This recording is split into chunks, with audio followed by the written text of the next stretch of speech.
Welcome to our continuing series out of the Sermon on the Mount, where Jesus is teaching us to live not like the kingdom of this world and its values, but to live in alignment and under the rule of the kingdom of heaven, with He, Jesus, our King, at the very center of that. In chapter 7, where we come now, we come to the whole issue of our hearts relative to other people, both in the area of judging and discerning. We're going to take two passages, actually, that are not sequential, just because they can feel contradictory. So we're going to be looking at verses 1 to 5 of chapter 7, and then verses 15 to 20. 1 to 5 deals with judging, and Jesus is going to tell us not to judge people.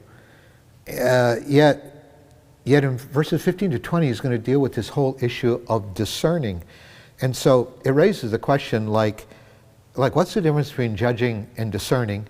And in one place Jesus tells us not to do it, in the other place he tells us to do it. And does discerning mean that I have a license to judge other people? If I'm discerning what's really going on in a situation and whether they're the real deal or not?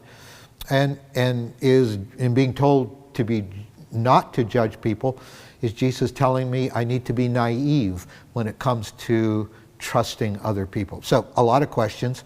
Here's how it breaks down. Let's start with judging. Jesus says in verse 1, "Do not judge, or you too will be judged." He just finished talking in the previous chapter about reputation and riches, about fame and fortune, and now he's going to come right back to you and me with other people. And he said, don't judge, or you too are going to be judged.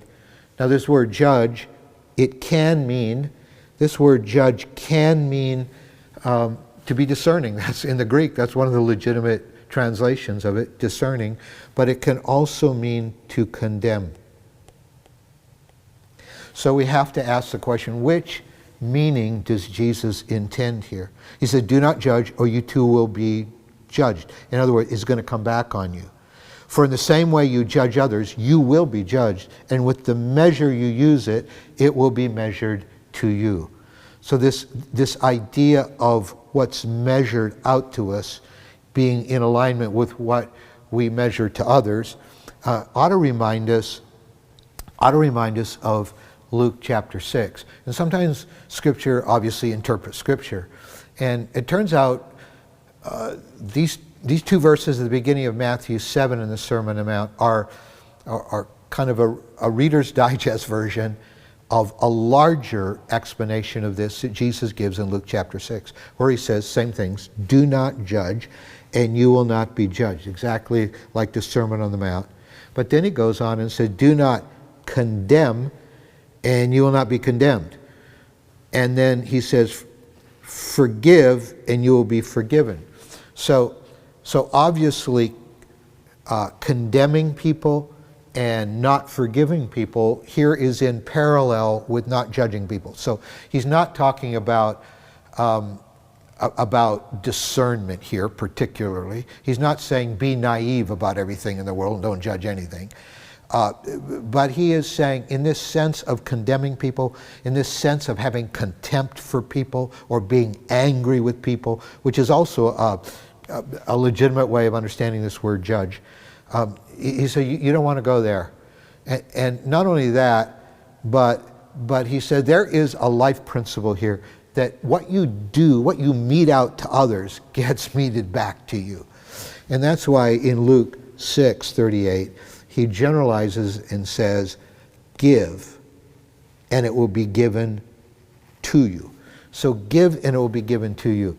And he doesn't say give what. Obviously, what he's been saying previously, judgment, condemnation, forgiveness. You give those things out, and you're going to find the same thing coming back to you. And then, in general, what you give is what comes back to you. And we know from other scripture passages, this also applies to money. This applies to the whole way of life. Because he said, a good measure, pressed down, shaken together, and running over will be poured into your lap. For with the measure you use, again back to the Sermon on the Mount, Jesus says the same thing, for the measure you use, it will be measured to you. This is counterintuitive. Most things in life, we would say, the input into my life determines the outflow, right? How much I deposit into my bank account determines what can go out of it. But in Jesus' kingdom, he says, no, your outflow is what determines your inflow. It's a radically different way of living. And then Jesus will say, and by the way, when you decide not to condemn people, not to just live in constant anger and unforgiveness towards them, just holding this contempt in your heart to others, as you do this,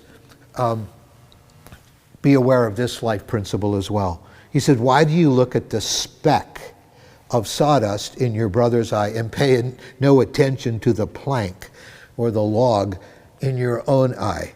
How can you say to your brother, let me take the speck out of your eye, when all the time there's a plank in your own eye? So, you hypocrite, first take the plank out of your own eye, and then you will see clearly to remove the speck from your brother's eye. And so he's giving us this caution that when we do need to discern things, and when we do need to be rightfully critical, be very careful, especially that tendency to always judge people. It carries with us the possibility of deep hypocrisy. In fact, sometimes the things we feel most judgmental against others about are things that are really we wrestle with most in our heart. And it's so easy to always be focusing on other people's flaws and overlooking the heart examination that always needs to take place in our lives first. And he's using some humorous overstatement here. He's saying it's like, you got to take the log out of your own eye before you take the little speck out of somebody else's eye. And that's literally how we can be. We can be very blind to what's really going on in our lives and instead project all of the toxicness in our lives onto other people, and we become very critical.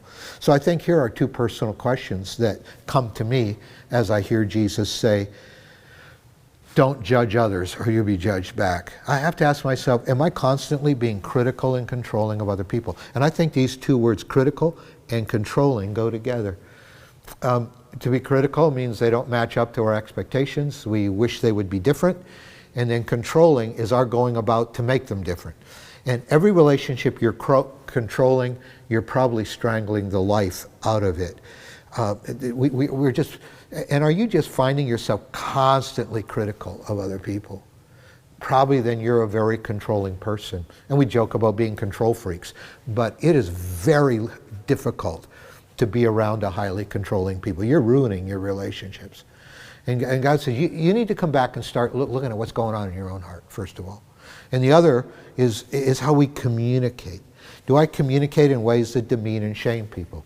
Do I use profanity? Am I rude? Am I constantly interrupting people, making them feel like what they want to say isn't important to me, I just got to say what I want to say? And there are ways in which we communicate in really put down ways to other people. Whether we actually put them down with our words, we leave them feeling like they're just judged, like they're just shamed, like they're not valued and not important. So I think these are the two really important applicational questions for us as we hear Jesus say, judge not, and you will not be judged.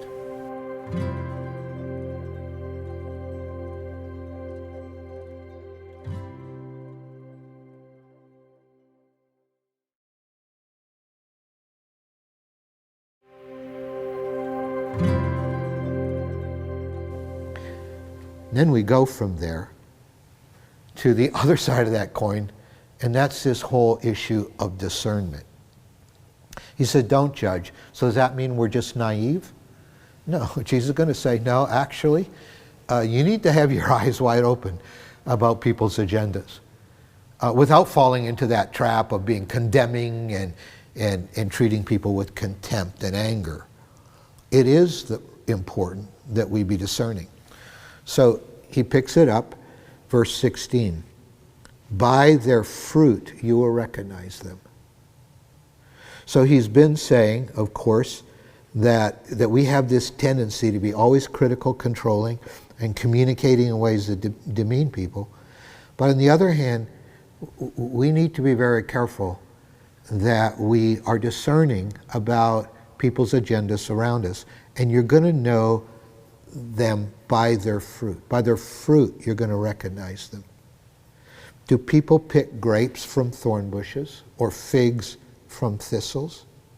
Likewise, every good tree bears good fruit, and a bad tree bears bad fruit. So this is very easy to understand. You see the alignment of these words.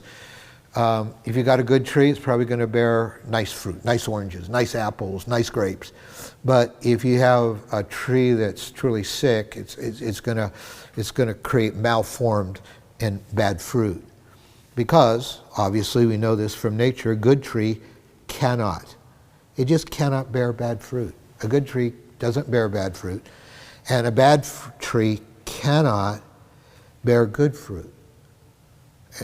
And he goes on to say, every tree that does not bear good fruit is cut down and it's thrown into the fire.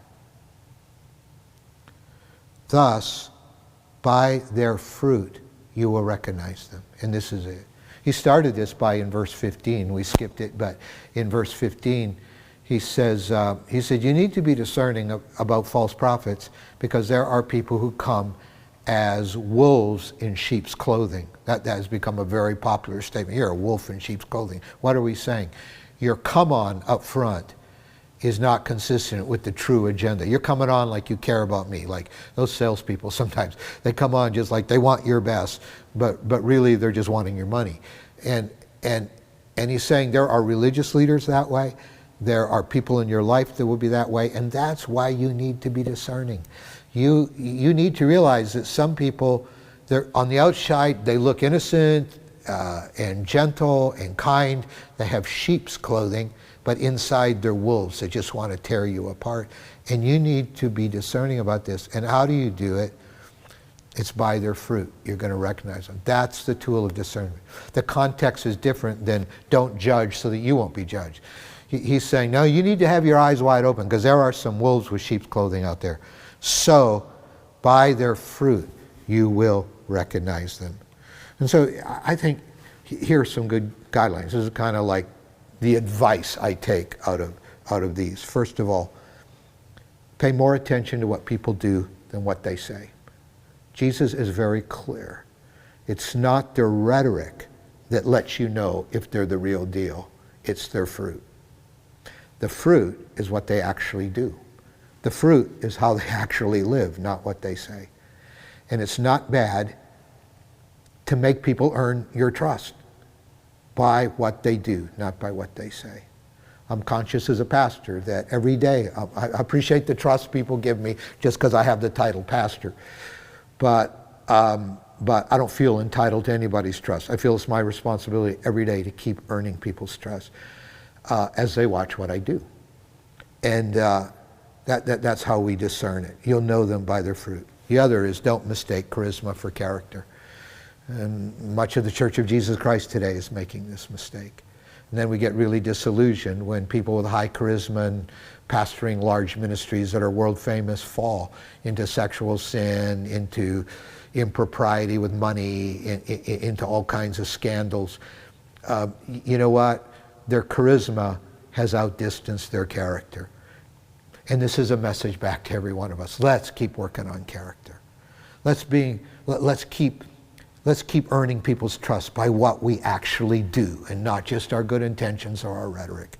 Don't mistake charisma for character, because in the end, character is what lasts. So may the Lord help us with these things, not to judge people and yet in the wrong way, and yet to be discerning in the right way. May God bless you.